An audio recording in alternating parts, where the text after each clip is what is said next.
Hello, my name is Tatiana Cross, and I am here to present my presentation entitled Appearance is Everything. On February 26, 2012, a 17-year-old African-American male by the name of Trayvon Martin was walking through a gated community in which George Zimmerman, a 28-year-old multiracial male, was the community watch coordinator.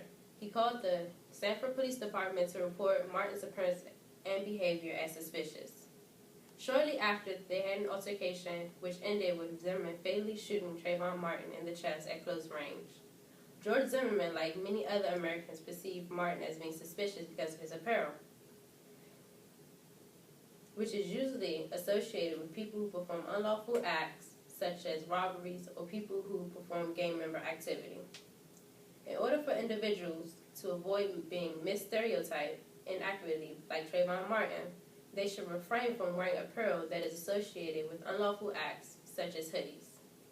Today I am going to discuss with you what is an actual hoodie, its usage and trends, negative and positive stereotypes based upon attire, and lastly I want to leave you with tips on where and when to wear the attire that is so-called suspicious. A hoodie is a hooded sweatshirt, sweater, or jacket. Hoodies can be traced back to the medieval times where they were formerly worn by monks, usually a long decorative hood known as being called a cowl. In the 1970s, the hoodie took off in the United States, but in the 1990s, the hoodie evolved into a symbol of isolation to show school spirit and fashion collectors such as Ralph Lauren and Tommy Hilfiger a sense of originality. While hoodies were worn to show individuality and school spirit, many attribute them to negative behaviors, as did in Australia in 2011 by Australian police. They launched a hoodie-free zone with store owners as a part of an initiative to educate businesses on how to avoid robberies in which hoodies were worn. Here are a few examples of outfits that are usually attributed with negative acts such as killings or bombings and gang violence. On the left, you'll see the usage of having a red bandana around your face or your head, or hanging out your back pocket, which is usually associated with the gang called the Bloods. On the right, you will see a picture of the Ku Klux Klan, in which they presume acts such as bombing churches and burning crosses as an act of hate crimes. On the positive side of attire, you have things such as business suits to portray positive and professional images. While some people think that images do not matter or your attire isn't very important, well, expert Geraldo Rivera disagrees.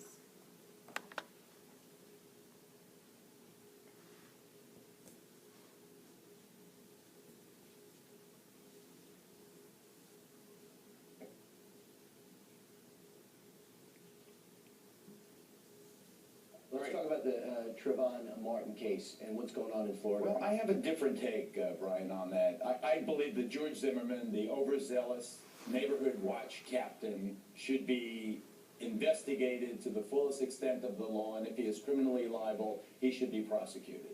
But I am urging the parents of black and Latino youngsters particularly to not let their children go out wearing hoodies.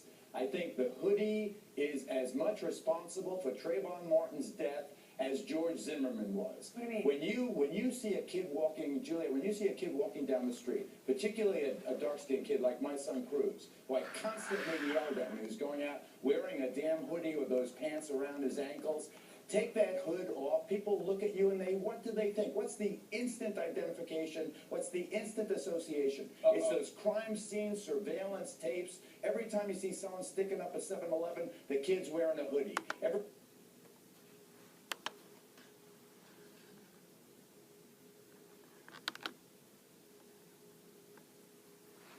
The facts still remain that you are judged based upon your appearance, whether it is negative or positive.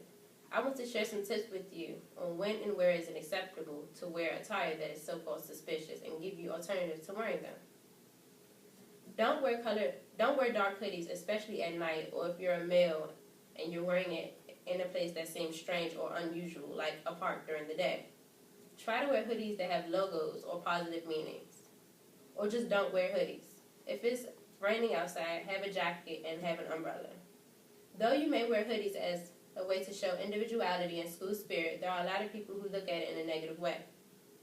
In order to prevent from being negatively stereotyped, refrain from wearing an attire that will cause you to be stereotyped, and wear more positive attire such as cardigans and sweaters. I'll leave you with a quote from Dr. George Crane. Language is the apparel in which your thoughts parade before the public.